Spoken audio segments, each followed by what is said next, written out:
ఆయన అన్నాడు, దాత ఉంటే కదూ ప్రతిగ్రహీత, దాత లేనాడు ప్రతిగ్రహీత ఎక్కడున్నాడు అన్నాడు. వేదం యొక్క హృదయాన్ని చెప్పాడు.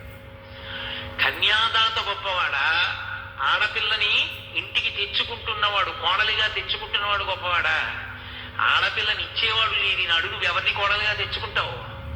ఆయన ఇస్తున్నాడు కాబట్టి నీకు కోడలు వస్తుంది. ఇచ్చేవాడు లేని నాడు పుచ్చుకునేవాడు ఎక్కడున్నాడయా? ఇచ్చేవాడివి నువ్వు, పుచ్చుకునేవాడిని నేను. ఎవరు తక్కువ, ఎవరు ఎక్కువ? కాబట్టి నేను వినయంగా ఉండద్దు. ఇచ్చేవాడివి నువ్వు. పెళ్లిలో కన్యాదాత గారిదే వేదిక, ఆయనదే అధికారం. అందుకే ఆడపిల్లని కన్యాదానం చేసేటప్పుడు చతుర్థి విభక్తి వెయ్యరు, ఇదం నమమా అంటూ ఇవ్వరు. కాబట్టి ఆడపిల్లకి పెళ్ళైపోయిన తర్వాత కూడా తండ్రికి ఆ పిల్ల మీద అధికారం ఉంటుంది.